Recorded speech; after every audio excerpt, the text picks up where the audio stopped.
और कल्पना कीजिए कि आप गलती से एक उबलते गर्म कप को छू लेते हैं। इससे पहले कि आपका दिमाग ये समझ पाए कि अरे यार ये तो गर्म है, आपका हाथ बिजली की रफ्तार से पीछे हट जाता है। सोचने का भी वक्त नहीं मिलता। ये कैसे होता है? हमारे अंदर ऐसा कौन सा सुपरफास्ट नेटवर्क है जो हमें बिना सोचे समझे बचा लेता है? आज हम शरीर के इसी हैरतअंगेज कम्युनिकेशन नेटवर्क के बारे में बात करने वाले हैं। वो सिस्टम जो जिंदा चीज़ों को, चाहे वो जानवर हों या पौधे, अपने माहौल को समझने और उस पर रिएक्ट करने की ताकत देता है। इसे विज्ञान की भाषा में कहते हैं कंट्रोल एंड कोऑर्डिनेशन, यानी नियंत्रण और समन्वय। और आज हमारी पड़ताल का मिशन यही समझना है। हम शरीर के अंदर मौजूद इन दो कम्युनिकेशन सिस्टम्स को डिकोड करेंगे। एक है जानवरों का हाई स्पीड इंटरनेट यानी नर्वस सिस्टम, जो बिजली के सिग्नल्स पर काम करता है, और दूसरा है एक तरह का पब्लिक ब्रॉडकास्ट सिस्टम, यानी हार्मोनल सिस्टम, जो केमिकल संदेश भेजकर काम करता है और पौधों और जानवरों दोनों में मौजूद है। बिल्कुल। तो जानवरों में कंट्रोल की कहानी शुरू होती है नर्वस और मस्कुलर टिश्यूज से। लेकिन इस पूरे नेटवर्क की सबसे छोटी और सबसे जरूरी इकाई है एक खास तरह का सेल, जिसे न्यूरॉन कहते हैं। मतलब नर्वस सिस्टम की बनावट और उसके कामकाज की सबसे बुनियादी ईंट यही न्यूरॉन है। ठीक है, तो इस बुनियादी ईंट को जरा खोल कर देखते हैं। ये न्यूरॉन आखिर है क्या और काम कैसे करता है? ये कोई तांबे का तार तो है नहीं, फिर इसमें सिग्नल दौड़ता कैसे है? ये किसी तार से कहीं ज्यादा कॉम्प्लेक्स और शानदार है। इसके मोटे तौर पर 3 हिस्से होते हैं। पहला है डेंड्राइट। ये पेड़ की शाखों की तरह फैला होता है और इसका काम है किसी एंटीना की तरह आसपास के दूसरे न्यूरॉन से सिग्नल पकड़ना। अच्छा। फिर ये सिग्नल सेल बॉडी से गुजरकर एक्सॉन तक पहुंचता है, जो एक लंबी पूंछ जैसा हिस्सा है। एक्सॉन इस सिग्नल को एक इलेक्ट्रिकल इंपल्स यानी एक बिजली के झटके के रूप में आगे भेजता है। और ये पूंछ यानी एक्सॉन खत्म कहाँ होती है? क्या ये इलेक्ट्रिकल इंपल्स सीधे अगले न्यूरॉन में कूद जाता है, जैसे एक तार से दूसरे तार में स्पार्क होता है? नहीं, और यहीं पर यह सिस्टम जीनियस हो जाता है।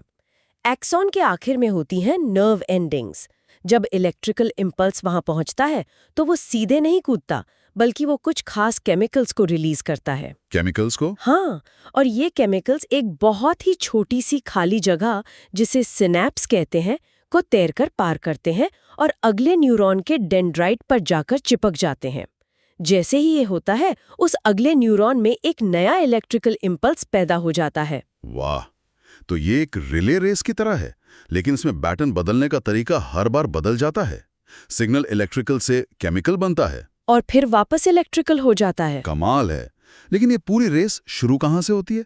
सिग्नल आता कहाँ से है और आखिरकार जाता कहाँ है? इसके लिए हमें 2 और किरदारों को समझना होगा, रिसेप्टर्स और इफेक्टर्स। रिसेप्टर्स हमारे जासूस हैं। ये खास सेल्स होते हैं जो हमारे सेंस ऑर्गन्स में मौजूद हैं, त्वचा में, आंखों में, नाक में। इनका काम है बाहरी दुनिया के किसी भी बदलाव यानी स्टिमुलस को पकड़ना। जैसे उस गर्म कप के मामले में हमारी त्वचा के रिसेप्टर्स ने गर्मी को पकड़ा। बिल्कुल, थर्मो रिसेप्टर्स ने गर्मी को पकड़ा। समझ गया। तो रिसेप्टर्स वो हैं जो खतरे की घंटी बजाते हैं, और इफेक्टर्स? इफेक्टर्स असल में हमारे सैनिक हैं जो जमीन पर जाकर काम पूरा करते हैं। ये हमारी मांसपेशियां या ग्लैंड्स होती हैं। जब नर्वस सिस्टम से हुक्म आता है तो यही असल में एक्शन लेते हैं। जैसे गरम कप के केस में हाथ की मांसपेशियां इफेक्टर थीं, जिन्हें हुक्म मिला और उन्होंने हाथ को फौरन पीछे खींच लिया। मतलब ये जानकारी लाने और ले जाने वाले न्यूरॉन्स भी अलग अलग तरह के होंगे। एक ही न्यूरॉन खतरे का पता लगाकर वापस एक्शन लेने का ऑर्डर तो नहीं ला सकता, है ना? बिल्कुल सही सोचा। इनके काम के आधार पर 3 मुख्य प्रकार हैं। पहले हैं सेंसरी न्यूरॉन्स, जो रिसेप्टर से जानकारी लेकर हमारे सेंट्रल कमांड यानी सेंट्रल नर्वस सिस्टम या सीएनएस तक पहुंचाते हैं। ये इनकमिंग लाइन है। और आउटगोइंग लाइन, जो कमांड सेंटर से हुक्म लेकर जाती है, उन्हें कहते हैं मोटर न्यूरॉन्स। ये सीएनएस से आदेश को इफेक्टर्स यानी मांसपेशियों तक वापस लाते हैं, और इन दोनों के बीच सीएनएस के अंदर होते हैं रिले न्यूरॉन्स, जो एक तरह से ट्रैफिक कंट्रोलर का काम करते हैं। हाँ बिल्कुल, ये तय करते हैं कि सेंसरी सिग्नल को किस मोटर न्यूरॉन तक भेजना है। ये जानना भी दिलचस्प है कि हमारे सारे एक्शन एक जैसे नहीं होते। कुछ हम पूरी तरह सोच समझकर करते हैं, जैसे किसी को फोन करने के लिए नंबर डायल करना। इन्हें वॉलंटरी एक्शंस कहते हैं, क्योंकि ये हमारी इच्छा से होते हैं। और दूसरी तरफ वो काम है जिन पर हमारा कोई बस नहीं चलता, जैसे दिल का धड़कना या खाना पचाना, ये इनवॉलेंट्री एक्शंस हैं। हमारा शरीर इन्हें ऑटो पायलट मोड पर चलाता है ताकि हम जिंदा रहें। लेकिन उस गरम कप वाली बात का क्या? वो एक्शन तो अनैच्छिक था, मैंने सोचकर हाथ नहीं हटाया। पर वो दिल की धड़कन जैसा सामान्य इनवॉलेंट्री एक्शन भी नहीं था, वो तो एक इमरजेंसी रिएक्शन था, बेहद तेज। आपने बिल्कुल सही पकड़ा। उसे कहते हैं रिफ्लेक्स एक्शन। ये एक खास किस्म का इनवॉलेंट्री एक्शन है जो हमें खतरे से बचाने के लिए बना है। इसकी खूबी यही है कि इसमें सोचने की प्रक्रिया को बाईपास कर दिया जाता है, क्योंकि सोचने में कीमती मिलीसेकंड्स बर्बाद हो सकते थे। एक मिनट, अगर दिमाग शामिल नहीं है तो फैसला कौन ले रहा है? हाथ हटाने का वो बिजली की रफ्तार वाला आदेश आ कहां से रहा है?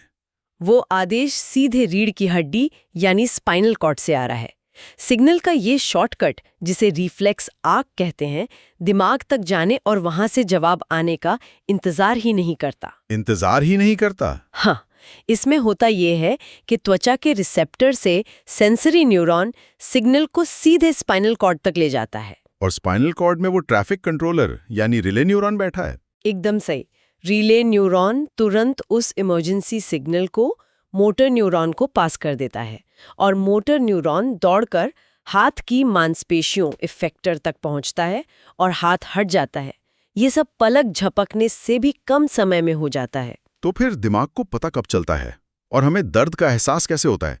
क्या स्पाइनल कॉर्ड एक्शन लेने के बाद दिमाग को एक सीसी में ईमेल की तरह बस जानकारी भेज देता है कि FYI मैंने ये एक्शन ले लिया है? हाँ, बिल्कुल यही होता है।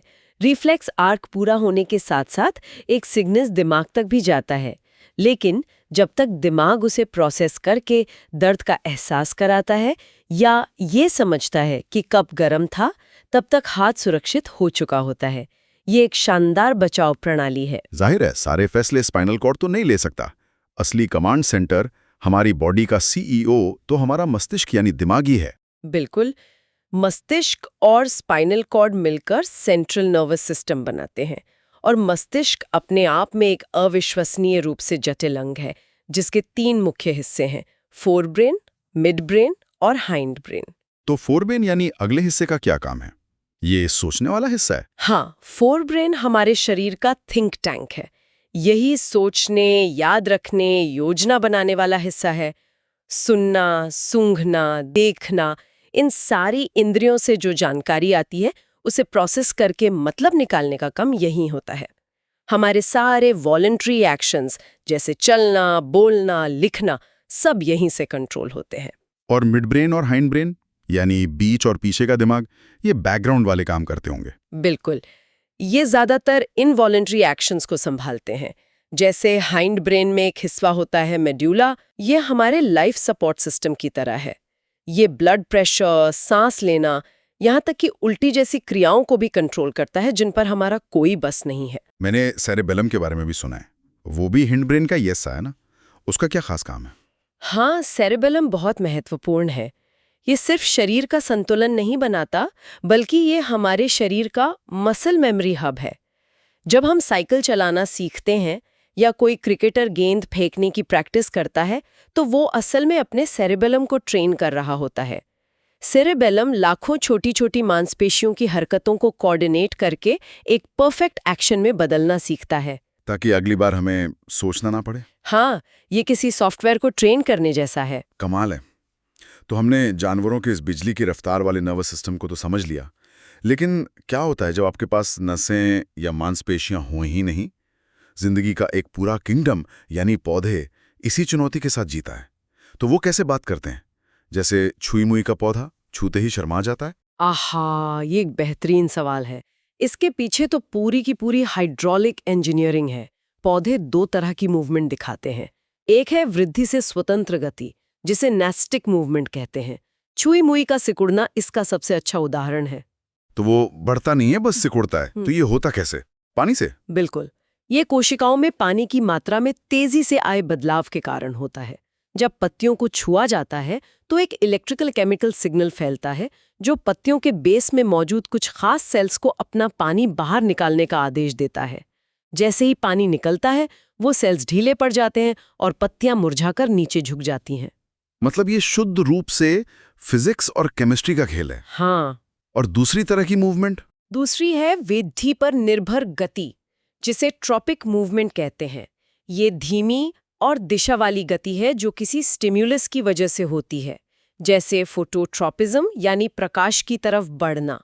हम सब जानते हैं कि पौधे रोशनी की तरफ मुड़ते हैं, लेकिन सवाल ये है कि पौधा ये तय कैसे करता है?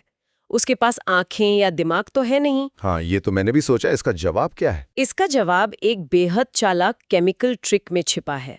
पौधों में एक केमिकल संदेशवाहक होता है, एक हार्मोन, जिसका नाम है ऑक्सिन।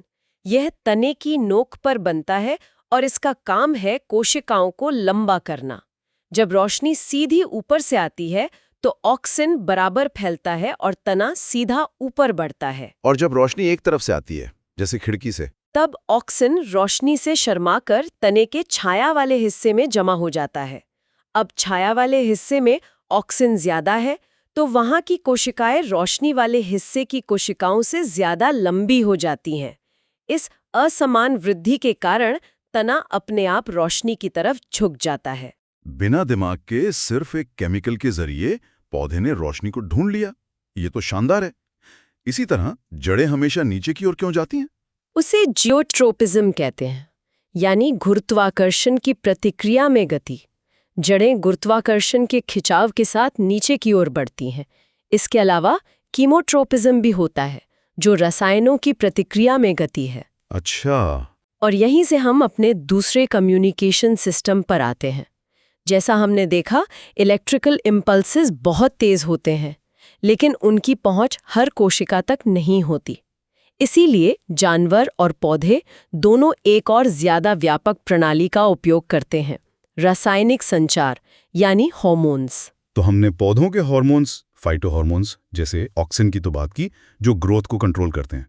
जानवरों में यह सिस्टम कैसे काम करता है?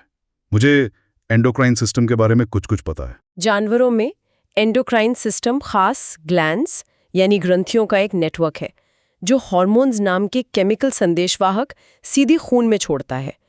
ये हार्मोन्स खून के जरिए पूरे शरीर में यात्रा करते हैं और सिर्फ अपने टारगेट ऑर्गन्स पर ही असर दिखाते हैं, जैसे कोई चाबी सिर्फ अपने ताले में लगती है। इसका कोई रोजमर्रा की जिंदगी से जुड़ा उदाहरण? जैसे जब हम अचानक डर जाते हैं या बहुत उत्साहित होते हैं तो दिल तेजी से धड़कने लगता है। क्या वो भी किसी हार्मोन का काम है? बिल्कुल, वो हमारे शरीर का टर्बो बटन है, जिसका नाम है एड्रीनल हार्मोन। ये एड्रीनल ग्लैंड से निकलता है, जो हमारी किडनी के ठीक ऊपर बैठी होती है। किसी भी इमरजेंसी में एड्रीनल शरीर को फाइट और फ्लाइट यानी लड़ो या भागो की स्थिति के लिए तैयार करता है। दिल की धड़कन और सांस की रफ्तार बढ़ा देता है। हाँ, ताकि मांसपेशियों को ज्यादा ऑक्सीजन और एनर्जी मिले। और आयोडाइज्ड नमक के विज्ञापनों में थायराइड ग्लैंड की बात होती है, उसका क्या रोल है? थायराइड ग्लैंड जो हमारे गले में होता है, थायरॉक्सिन नाम का हार्मोन बनाता है। थायरॉक्सिन हमारे शरीर के मेटाबॉलिज्म का मैनेजर है। मतलब ये तय करता है कि हमारा शरीर कार्बोहाइड्रेट, प्रोटीन और फैट को कितनी तेजी से इस्तेमाल करेगा। और इस हार्मोन को बनाने के लिए आयोडीन बेहद जरूरी है। आयोडीन की कमी से गॉइटर नाम की बीमारी हो सकती है, जिसमें गला सूज जाता है। हाँ। ग्रंथियों की बात हो रही है तो पिट्यूटरी ग्लैंड को मास्टर ग्लैंड क्यों कहते हैं? वो तो दिमाग में होती है ना? हाँ, उसे मास्टर इसलिए कहते हैं क्योंकि वो बाकी कई एंडोक्राइन ग्लैंड्स की भी मास्टर है। वो न सिर्फ ग्रोथ हार्मोन जैसे जरूरी हार्मोन बनाती है जो हमारे विकास को कंट्रोल करता है, बल्कि वो थायराइड ग्लैंड, एड्रीनल ग्लैंड और दूसरों को भी हार्मोन बनाने का आदेश देती है। वो एक ऑर्केस्ट्रा के कंडक्टर की तरह है। तो अगर इस ग्रोथ हार्मोन में कोई गड़बड़ी हो जाए तो? अगर बचपन में इसकी कमी हो जाए तो ड्वार्फिज्म यानी बौनापन हो सकता है, और अगर ये बहुत ज्यादा हो जाए तो जाइगेंटिज्म यानी विशालता हो सकता है, जिसमें व्यक्ति असामान्य रूप से लंबा हो जाता है। और डायबिटीज, जिसे हम आम भाषा में शुगर की बीमारी कहते हैं, उसका हार्मोन से क्या कनेक्शन है? डायबिटीज का सीधा संबंध पैंक्रियाज ग्रंथि से है। पैंक्रियाज इंसुलिन नाम का एक बहुत जरूरी हार्मोन बनाता है। इंसुलिन का काम है खून में शुगर के लेवल को कंट्रोल करना। जब इंसुलिन कम बनता है या ठीक से काम नहीं करता तो शुगर खून में ही रह जाती है और डायबिटीज हो जाता है। तो शरीर को ये कैसे पता चलता है कि कब और कितना हार्मोन बनाना है? क्या पैंक्रियाज हमेशा इंसुलिन बनाता रहता है? नहीं, और यही इस सिस्टम की खूबसूरती है। ये एक बहुत ही इंटेलिजेंट फीडबैक मैकेनिज्म से कंट्रोल होता है। ये बिल्कुल हमारे घर के एसी के थर्मोस्टेट जैसा है। अच्छा, कैसे? आपने तापमान 24 डिग्री पर सेट कर दिया। जैसे ही कमरा गर्म होता है, एसी चालू हो जाता है, और जैसे ही 24 डिग्री पर पहुंचता है, एसी का कंप्रेसर बंद हो जाता है ना? हाँ, बिल्कुल। तो हमारा शरीर भी यही करता है। हाँ, जब आप कुछ मीठा खाते हैं और खून में शुगर का लेवल बढ़ता है, तो ये पैंक्रियास के लिए सिग्नल है कि वो इंसुलिन बनाना शुरू करे। जैसे जैसे इंसुलिन शुगर को कोशिकाओं में भेजता है और खून में शुगर का लेवल नॉर्मल होता है, पैंक्रियास को सिग्नल मिलता है कि अब इंसुलिन का बनाना कम कर दो। ये एक सेल्फ रेगुलेटिंग सिस्टम है। तो आज की इस गहरी पड़ताल में हमने देखा कि जिंदा प्राणियों में कंट्रोल और कोऑर्डिनेशन दो अद्भुत कम्युनिकेशन सिस्टम से होता है। एक है तेज टारगेटेड नर्वस सिस्टम जो बिजली की रफ्तार से ईमेल भेजता है, और दूसरा है धीमा लेकिन दूर तक असर करने वाला हार्मोनल सिस्टम जो पूरे शरीर के लिए एक पब्लिक ब्रॉडकास्ट जारी करता है। और ये दोनों मिलकर हमें इस जटिल दुनिया में जिंदा रहने और कामयाब होने में मदद करते हैं। बिल्कुल। और ये हमें सोचने के लिए एक अंतिम विचार के साथ छोड़ जाता है। हमने बाहरी दुनिया की गर्मी या रोशनी जैसी चीजों पर प्रतिक्रियाओं की बात की, लेकिन शरीर के अंदर के कंट्रोल का क्या? एक शरीर को कैसे पता चलता है कि अब लंबाई बढ़ना रोकना है?